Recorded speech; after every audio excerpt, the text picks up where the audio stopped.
Hello' বন্ধুসকল, সকলো কেনে আছে? আশা কৰোঁ ভালে আছে।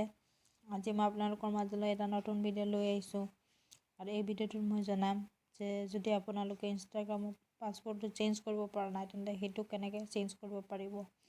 চ' মোৰ ভিডিঅ'টো শেষলৈকে চাব আৰু মোৰ চেনেলটো ছাবস্ক্ৰাইব কৰিবলৈ নাপাহৰিব। চ' লেটছ ষ্টাৰ্ট। তো ইনষ্টাগ্ৰাম পাছৱৰ্ড চেঞ্জ কৰিবৰ কাৰণে আমি প্ৰথমে ইনষ্টাগ্ৰামত যাব লাগিব। তো ইনষ্টাগ্ৰাম ক্লিক কৰিলোঁ। ক্লিক কৰাৰ পিছত ইনষ্টাগ্ৰাম প্ৰফাইলত যাব লাগিব। প্ৰফাইলত ক্লিক কৰিলোঁ। ক্লিক কৰাৰ পিছত ওপৰ ফালে যে তিনিডাল আঁচ আছে তাত ক্লিক কৰিব লাগিব। কৰাৰ পিছত একাউণ্ট চেণ্টাৰ য'ত লিখা আছে তাত ক্লিক কৰিব লাগিব। তাৰপিছত পাছৱৰ্ড এণ্ড ছিকিউৰিটি য'ত লিখা আছে তাত ক্লিক কৰিব লাগিব। ঠিক আছে, তাৰপিছত একেবাৰে ওপৰত আছে চেঞ্জ পাছৱৰ্ড লিখা আছে তাত ক্লিক কৰিব লাগিব। তাৰপিছত যিটো একাউণ্টৰ পাছৱৰ্ড চেঞ্জ কৰিব বিচাৰিছে, তো পূজা শৰ্মা, এই একাউণ্টটো মই পাছৱৰ্ডটো চেঞ্জ কৰিব বিচাৰিছোঁ, তো এইটো ক্লিক কৰিব লাগিব। তাৰপিছত কাৰেণ্ট পাছৱৰ্ড মানে বৰ্তমান যিটো পাছৱৰ্ড আছে সেইটো লিখিব লাগিব। তাৰপিছত নতুন যিটো পাছৱৰ্ড দিব খুজিছে সেইটো নিউ পাছৱৰ্ডটো লিখিব লাগিব। তাৰপিছত আকৌ ৰিটাইপ নিউ পাছৱৰ্ড মানে নতুন পাছৱৰ্ডটো আকৌ ৰিটাইপ কৰিব লাগিব, মানে আকৌ লিখিব লাগিব। তাৰপিছত তলত চেঞ্জ পাছৱৰ্ড লিখা আছে যে তাত মাৰিব লাগিব।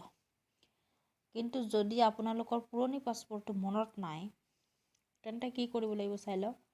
তলত যে লিখা আছে ফৰগটেন ইয়ৰ পাছৱৰ্ড তাত ক্লিক কৰিব লাগিব। তো মই তাত ক্লিক কৰিলোঁ।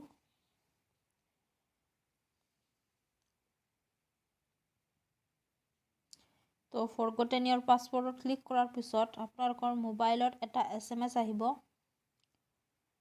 তো মই দেখুৱাই আছোঁ কি SMS আহিব। চোৱা, এনেকৈ এটা SMS আহিব, tap to reset Instagram password, এনেকৈ এটা SMS আহিব।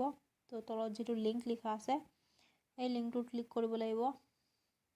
অপেন URL-ত মাৰিব লাগিব। ক্ৰমত মাৰিলোঁ।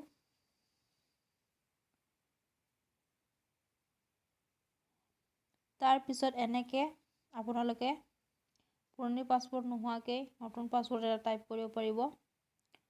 তো নিউ পাছৱৰ্ড এটা ইয়াত টাইপ কৰিব লাগিব। তলত আকৌ নিউ পাছৱৰ্ডটো ৰিটাইপ কৰিব লাগিব। তাৰপিছত ৰিছেট পাছৱৰ্ড মাৰি দিলে আপোনালোকৰ ইনষ্টাগ্ৰাম একাউণ্টৰ পাছৱৰ্ডটো ইজিলি চেঞ্জ হৈ যাব। তো এনেকৈ আপোনালোকে ইনষ্টাগ্ৰাম একাউণ্টৰ পাছৱৰ্ডটো চেঞ্জ কৰিব পাৰিব, বা পুৰণি পাছৱৰ্ড নহ'লেও কেনেকৈ চেঞ্জ কৰিব পাৰিব এইটো মই আপোনালোকক দেখাই দিছোঁ। ঠিক আছে, যদি আপোনালোকে পুৰণি পাছৱৰ্ড পাহৰিও গৈছে তেতিয়াও আপোনালোকে ইজিলি পাছৱৰ্ডটো চেঞ্জ কৰিব পাৰিব। তো মোৰ ভিডিঅ'টো কেনেকুৱা লাগিল জনাব আৰু মোৰ চেনেলটো ছাবস্ক্ৰাইব কৰিবলৈ নাপাহৰিব। ধন্যবাদ।